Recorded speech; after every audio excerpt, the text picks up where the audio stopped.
Welcome to the True Tomorrows podcast. Ready for another cool weekly science fiction probe? We're diving into those wild galactic tales from flash fiction, bringing you big-time sci-fi feels, but like in bite-sized stories. Totally. This week we're going deep, really deep, on a couple of flash fiction stories that are, well, they're pretty different, but they both deal with these huge stakes, like grand heists and the whole weight of cosmic responsibility. You guys sent us Lupin in Space and Space Dwarves, and honestly, we can't wait to unpack them. Yeah, and our mission, well, it's more than just like, oh, here's what happens in the story. Yeah. We want to get to that core, like what drives the story forward, understand what's on the line, really highlight the parts that, grab you. You should walk away feeling like you've been on these adventures without getting lost in all the cosmic details. Exactly. We'll kick things off with Lupin in Space, which just throws us right into this future where everything's buzzing and we've got Arsene Lupin himself. Then we'll jump galaxies and, moods with Space Dwarves. It's a story about a young prince facing a threat to his people, to everyone, really, and he ends up finding a destiny he never even imagined. We're talking serious aha moments as we unpack these. Okay, so Lupin in Space, first scene, bam, we're in this super bright neon Xenar spaceport, and there he is, Arsene Lupin. But right away, it's not just thief, Ray. They call him an artist of the impossible. I mean, what does that tell you? Right off the bat, he's not just some petty crook. It tells you there's style, there's drama, and his skills are practically legendary. It makes you wonder, not just will he succeed, but how. It sets us up for a story where it's as much about the smarts as it is about the loot. Right, and then he meets his contact in this crazy, fancy space bar. Cloaks figures, whispering, totally classic heist setup, but in space, what does that do? Mixing the classic heist with sci-fi. It's a brilliant move, honestly. By taking something we know, the heist, and putting it in a whole sci-fi universe, the author's using that, but also opening up all these possibilities, right? Different places, crazy tech, higher stakes, the cloaked figure in the space bar, familiar but new. Instant intrigue. And their target, the celestial diamond. This thing isn't just some sparkly rock. It's shown as this holographic image, and it looks like, a whole galaxy inside, located on Fortuna. It's not just a gem. It's like a key to ancient alien tech, power beyond anything we can imagine. How does that change things? It takes the stakes and just launches them. We go from a robbery to a quest for something that could, rewrite the universe. That explains why they're taking such crazy risks. But it also throws in this mystery about the alien tech. The diamond isn't an object anymore. It's like a starting point for something much bigger. And the obstacles. They are not messing around. Fortuna, it's described as an impregnable fortress planet, practically suicide to even try. And on top of that, there's this cult worshiping the diamond. They think it can, control time. Two very different challenges, huh? Exactly. You've got your physical security, which is all that classic heist stuff, planning, breaking in. But the cult, that adds in fanaticism. Unpredictable. These aren't just guards. They're zealots, driven by faith. Way more dangerous than some hired guns. So, with all that, why does Lupin even try? The story says, in the heart of every legend lies a truth worth uncovering. And what is life, if not the pursuit of something extraordinary? I feel like that's Lupin right there. 100%. This isn't just about getting rich. Lupin's driven by curiosity. He wants to push the limits of what's possible. The pursuit of something extraordinary that tells you the thrill is as important as the prize itself. He's the classic adventurer. Right, and every great adventurer needs a crew. We meet Lupin's team. First, Zara, the tech whiz, with eyes like circuits and a mind like a blade, found in some underground tech bazaar. What's she all about? Zara's the tech expert. You got to have one in the future, right? Her description, all about her being plugged into technology, not just good at it, but connected to it. Her goal, hacking the unhackable. Perfect fit for a heist with alien tech and crazy security. Next up, we got Remy. Muscle, ex-space marine, honorable, strong. We find him in a dimly lit gym, and his motivation. The story says a job beyond just muscle. That tells me he wants more, right? Definitely. Remy brings the brawn, but that line, beyond just muscle, shows us he's looking for a purpose. Maybe a chance to use his skills for something more than just breaking things, not just a simple tough guy. And last but not least, Alara. Total enigma. Shapeshifter, mysterious past found in a bustling market, appearing as this young woman with piercing blue eyes. Her reason for being there. The heist itself, almost like the act of the heist is the reward. Intriguing. Alara's shape-shifting throws in this element of, well, anything can happen. Super versatile for infiltration, disguises, you name it. The heist itself being her motivation. Maybe she lives for the thrill, the planning, the execution. It's how she uses her powers. And that mystery about her past just makes her more interesting. Team assembled, plan revealed, hidden chamber, maps, holograms, the works, the diamond. Confirmed. It's the key to power beyond anything we can imagine. Fortuna. Our playground, as Lupin puts it. Stealth, skill, and Lupin luck. He even says they're artists painting our legacy across the stars. That's a pretty big picture. It elevates the whole thing, right? Not just stealing, but creating a legend. Lupin luck. That's acknowledging that even with the best plans, there's always chance involved. And Act 1 ends with a classic. Let the game begin. Cut to the Sable Raven on its way to Fortuna. Everyone's busy. Lupin's tweaking the plans. Zara's hacking. Remy's training. Alara's practicing disguises. All that prep work is key. It shows you, even for Lupin, it's not just charm and daring. It's hard work, dedication. Everyone's putting in the time to hone their skills. Gets you ready for the big show. Their first big move. Got to get this ancient alien tech from a high-security vault on Jovis. They needed to get past Fortuna's defenses. It's described as this perfectly planned heist, a ballet of shadows and silence. Love that description. It's perfect for a Lupin operation, right? Graceful, precise, undetectable. And this first heist, it's like a mini adventure. Shows off their teamwork, their individual talents under pressure, before they even get to the main target. We even get a classic Lupin line on Jovis. He says, remember, precision is key. We move like ghosts, seen by none, feared by all. We see Zara's confidence with the hacking, Remy ready for anything, and Alara, she's disguised as a Jovis guard. The scene really pops. Yeah, it makes the crew feel real, like they know what they're doing. Lupin's quote. That's his whole philosophy. And seeing everyone in action, proof they can back it up, makes them a real team, a good one. They get the tech, but then, of course, surprise, an alarm goes off during the escape. Heists never go completely to plan, do they? Nope. It's like heist law. Throws in chaos, forces them to think fast, shows how they adapt, ratchets up the tension too. The escape from Jovis sounds crazy intense. Running through corridors, Zara calling out directions, Remy using his strength, Alara shape-shifting to evade capture. They barely make it back to the Sable Raven. Teamwork makes a dream work, right? Absolutely. Each of them has these unique skills that, when they work together, get them through anything. Zara knows tech, gets them past locked doors. Remy handles the muscle. Alara, she can become anyone, escape anything. Perfect combo. Back on the ship, everyone's a little on edge after that close call. But Lupin, he knows what to say. Every great heist has its hitches. We adapt, we overcome. That's what makes us the best. The man's a leader. He knows how to keep morale up. To him, setbacks, they're just part of the process. It makes the crew trust him, believe in themselves. Lupin takes a good look at the artifact they stole, saying, "This is our key to the past and our bridge to the future." Clearly, this alien tech is more than just a way to open a door. What could that mean? It hints at a bigger connection, right? Between the tech and the diamond. Maybe to understand one, you gotta understand the other. It could also mean that tech has implications beyond this one heist. Maybe unlock secrets about the galaxy's history, its future. Who knows? We then get a glimpse into what drives each crew member. Zara wants revenge against Fortuna's rulers.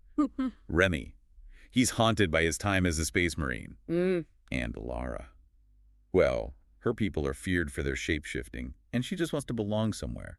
Having those personal stakes, does that make the story better? For sure. It's not just about the heist anymore. It adds depth, emotional investment.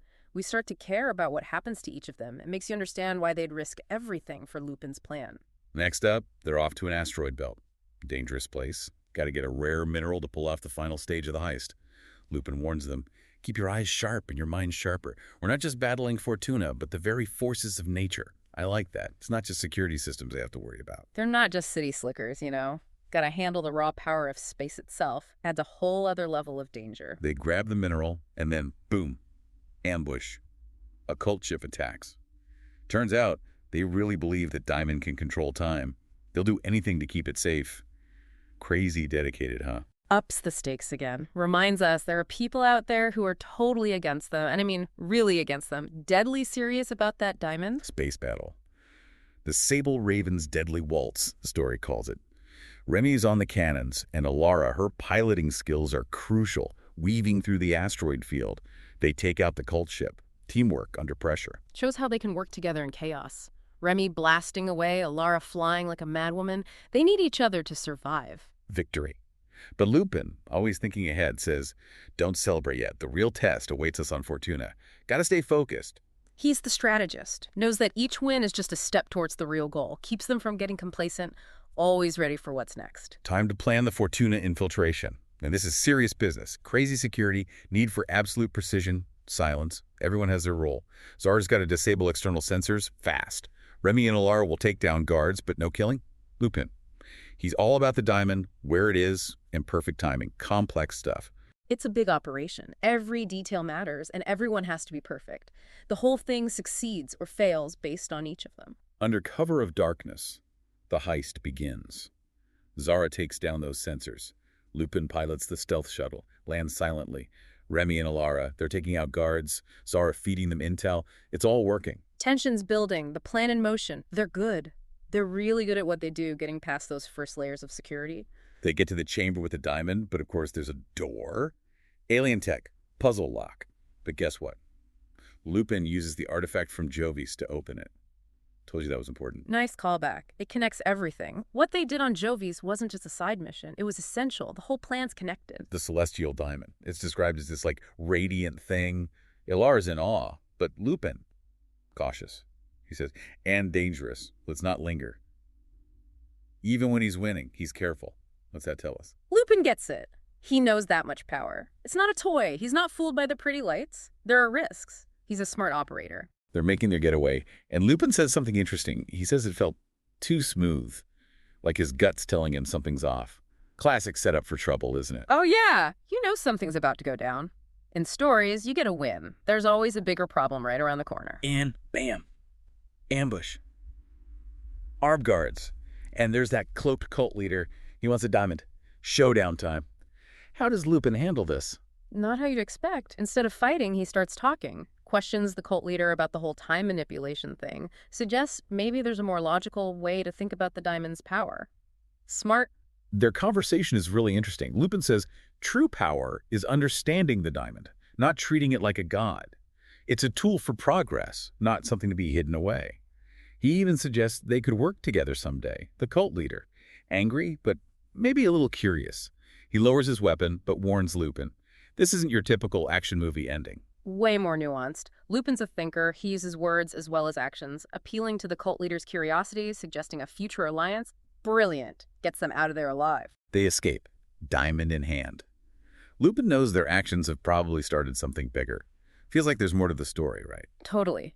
Lupin saying he'll use the diamond for good, that suggests a change in him, maybe. Maybe he's not just the thief anymore.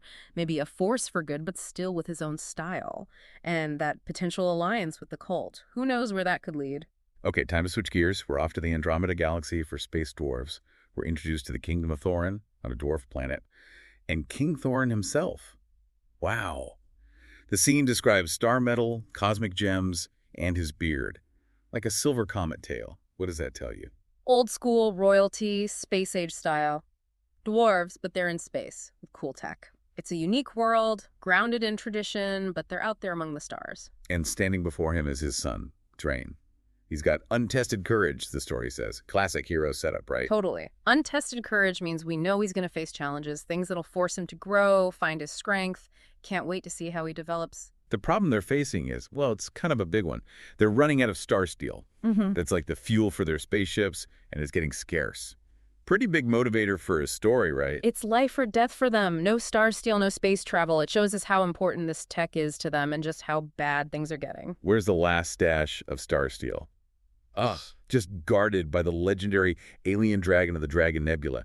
This thing is ancient, a guardian of cosmic balance with scales like, get this, space-time. Sounds intense. This isn't just go get some rocks. This is going up against a force of nature, a guardian of the whole universe. Scales like space-time. That's some serious power, ancient power. This isn't a fight you win with brute force. Oh, yeah, he doesn't believe the dragon's real at first. It's a legend, right? Makes him relatable, I think. Makes him human. He's not some fearless hero right away. He's skeptical, like most of us would be. Makes it even more powerful when he finally sees the dragon and realizes, oh, this is real. But King Thorin tells him, legends often bear seeds of truth. This is your calling. He's basically telling Train it's up to him. The whole future of their people rides on this quest. That's a lot of pressure. It's the hero's call to action. His dad's giving him this sense of duty, destiny. It's pushing him towards this challenge he's not sure he can handle. Thrain's not exactly thrilled. He says, I am no hero of the old tales. How can I face such a beast? He knows he's not ready. And that's what makes him a good character. He's not cocky. He's honest about his fears, his limits. It makes his eventual bravery, his heroism mean even more. King Thorn gives him a pep talk, says, in you flows the blood of kings and warriors. But remember, bravery is not the absence of fear, but the will to face it. Etch your mark in the annals of the cosmos. Love it. Classic inspiration, right? He's telling Thrain, hey, you come from greatness, you have it in you. And that line about bravery, it's not about not being scared. It's about acting despite the fear. He's telling Thrain to make his own legend. Then we meet the seer. Her eyes like twin nebulas, and her voice, like the universe itself is talking. She gives Thrain this warning. Beware, young prince. The path you tread is intertwined with destiny. The dragon's defeat shall reveal a truth that will shake the stars. Prophecy time. And higher stakes. It's not just about getting some metal anymore. The seer saying there's something bigger at play, a purpose, a destiny. The outcome of this quest, it's going to affect everything, reveal some huge truth. Heavy stuff. Thrain decides to go for it. Yeah. He's got to try. For his people, his dad gives him a nod. The seer gives him this, knowing look. You can feel the weight of the situation. His dad's nod, the seer's look, they know how serious this is. Thrain's stepping up, accepting his destiny. His departure is awesome. Twin suns rising. Thrain in his space armor. His ship is called the Starhammer, forged from fallen stars. And his loyal crew at his side. Epic. It's like classic dwarven craftsmanship meets futuristic tech. So cool. And the Starhammer. Yeah. Built from stars, adds to the legendary feel of the journey. King Thorn gives him one last piece of advice. He says, in the darkness of space, be the light that guides us all. The Starhammer blasts off. What a send-off. Sums up everything Thrain's carrying with him. Hope, responsibility. Those words are going to stick with him as he heads into the unknown. The trip to the Dragon Nebula is all about facing the unknown. The fear, the legends. You can feel Thrain struggling with it all. It's a journey inward as much as outward. Thrain's got to confront his doubts, his fears, all the stories he's been told. Thrain's at the helm thinking about the seer's prophecy. The crew, they're swapping scary dragon stories. But Balin, the navigator, he's not so sure, thinks it's all a bunch of hooey. Having those different viewpoints, does that make it better? Definitely adds uncertainty. Are the legends true? Balin's doubt makes it all the more real when they do finally encounter the dragon, and Thrain realizes, oh, the stories were right. Weeks go by, the crew trains, getting ready for whatever's out there. Yeah. They're serious about this mission. They're pros. They know courage isn't enough. They need skills, preparation. Finally, they reach the Dragon Nebula. And it's beautiful. It's described as this cosmic dance of colors, swirling gases, dark center, so vivid. Awe-inspiring, right? This nebula, it's a place of power, ancient secrets, a fitting home for a legendary creature. They enter the nebula, and then wham! Sensors go crazy, alarms blare, and pirate ships appear. Danger. Didn't see that coming. Yeah, throws a curveball, shows you space is dangerous, even before you get to the mythical stuff. Thrain's got to step up, show he can fight, lead. Battle stations. Thrain draws his cosmic blade. They fight the pirates. Thrain leading the charge. Space combat. What's that say about Thrain? He's brave. He's putting himself on the line, protecting his crew, the mission. Even though he's still got that untested courage, he's leading, making decisions. Then in the middle of the fight, explosion. The Starhammer's hit. Thrain gets thrown into space. His suit stabilizes him, and then he sees it. The dragon. Shimmering scales, burning eyes, massive wings. The legends were true. What a moment. It's like the myth becomes reality.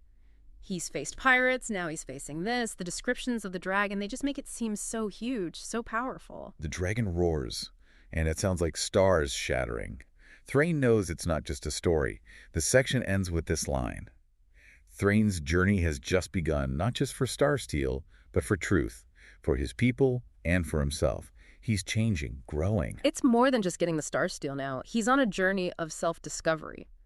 That encounter, it's a turning point for him. Thrain can feel that roar through his suit, the dragon staring right at him.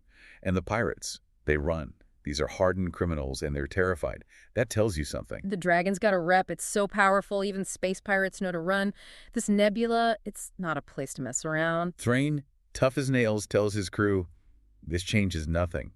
We came for the Starsteel, and we will not leave without it. Prepare for another approach. He's not giving up. He's determined. He's got his people to think about. He's facing down a creature of unimaginable power, and he's still standing. They push deeper into the nebula, the dragon watching them the whole way. Can you feel it? That feeling of being watched. It's creepy, right? Adds to the tension. You know it's out there, this ancient, powerful being, but you don't know what it's going to do. They land on a desolate moon, all these wrecked spaceships around. That's where they meet the space nomads, led by Air. She seems to know a lot about, well, everything. Think she'll be important. I think so. The nomads, they're surrounded by the remains of people who failed. Maybe they know the secrets of the nebula, the dragon. Maybe they can help Thrain in ways he hasn't thought of.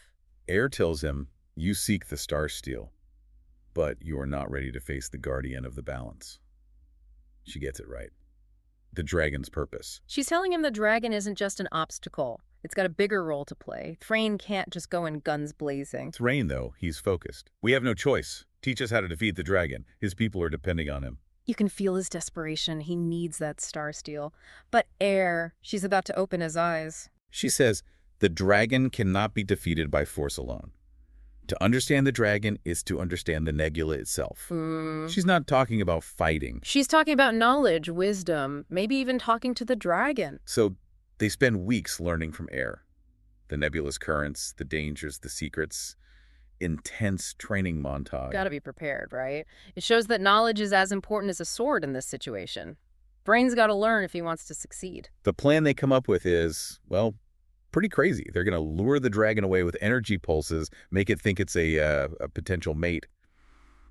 Meanwhile, Thrain and a small team sneak in and grab the Starsteel.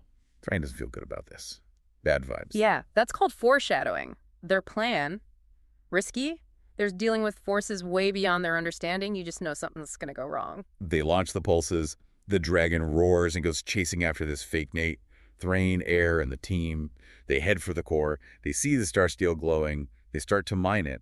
It's working. But we know it's not going to be that easy, right? The dragon's going to figure it out. And it does. It comes back furious. Flames everywhere. Moons, asteroids, everything's getting scorched. Thrain and his team fight, but they're totally outmatched. People are getting hurt, dying. Thrain goes after it with this cosmic blade. No use. He gets swatted aside, crashes hard. Everything's blurry. Disaster. It's a harsh reality check. You can't just trick a force of nature. The dragon's power is too much. The dragon's standing over Thrain, staring into his soul. And then it speaks. It says, why do you defy the balance of the cosmos? Everything changes right there. The dragon's not a mindless beast. It's intelligent. It's got a purpose. Makes Thrain rethink everything. Thrain's hurt, but he answers, we need the Starsteel to survive. He's not backing down. He's honest. His people are desperate, but he's also showing respect to the dragon by answering. The dragon seems to understand. It says, your survival should not come at the cost of the universe's harmony. There is another way. There's hope. Maybe there's a solution that works for everyone. The dragon's not just saying no, it's suggesting something else. Thrain passes out, wakes up back on the Starhammer. Everyone's glad he's alive, but the dragon's gone, and so is the Starsteel. Failure. Maybe not. Thrain's changed. He gets it now. Force isn't the answer. He needs to understand the dragon, its purpose. He's starting to think differently. Thrain tells his crew, we were wrong. It's not about taking, it's about understanding, respect. He's not the same prince who started this journey. He's learned, he's grown, now he's got to convince his crew. They come up with a new plan. They're going to reason with the dragon, show it they can be trusted. They fix the Starhammer, go back to the dragon, offer peace. And the dragon, it comes out to meet them. Seems like it's willing to listen. The dragon's wise. It can sense their sincerity. Maybe this can work. Thrain goes to the dragon, no weapons, and talks about his people, how much they need the Starsteel, but also how they'll respect the balance. The dragon listens. But then things get complicated. Warships arrive, another faction, and they want that Starsteel for themselves. Oh. New enemy. But now, Thrain and the dragon have a common goal. Protect the nebula. The dragon roars, ready to fight. Thrain rallies his crew. They're going to fight together, an alliance you never would have predicted. It's a turning point. They're on the same side now, united against a common enemy. The fight's brutal. Starhammer gets hit bad, starts going down, right for the nebula's core. Thrain sees the dragon getting overwhelmed. What's he going to do? He's got to make a choice. His ship, his crew, or the dragon, the nebula. He makes his choice. Thrain steers the Starhammer right into the enemy fleet. To save the dragon, to save the nebula. Huge explosion. In his final moments, he thinks about his dad, his people, the balance of the universe. He couldn't get the Starsteel the way he wanted, but maybe he did something even more important. Sacrifice. It's a hero's ending. He started out wanting to save his people, but he ends up saving so much more, he understands what truly matters. But hold on. Amidst all the wreckage, the cosmic blade, it absorbed the impact, protected Thrain. The Scarhammer's gone, but he's alive, unharmed. And the blade is glowing. What just happened? The blade's not just a weapon, it's connected to him, to the Starsteel. Maybe it's got powers we don't understand. Thrain's story isn't over. The dragon swoops down, sees the blade, and says, "You carry the essence of the cosmos within that blade. You are more than you realize." There's definitely a connection between them. What's it all mean? Thrain's special, connected to the cosmos somehow. Maybe it's his bloodline, his destiny. There's more to him than he knows. Thrain's confused, of course. The dragon tells him, "The Starsteel in your blade has awakened. It has chosen you, a protector of the cosmic balance, but the battle is not yet over." The Starsteel was inside him the whole time. That's a twist. The Starsteel's not just a thing. It's got a will. It picked Thrain. He's got a purpose now. The enemy's regrouping. The dragon's weak. Thrain says, "Then we fight together as guardians of the cosmos." They're partners now. They're not just fighting for themselves anymore. They're guardians, protectors. Final battle.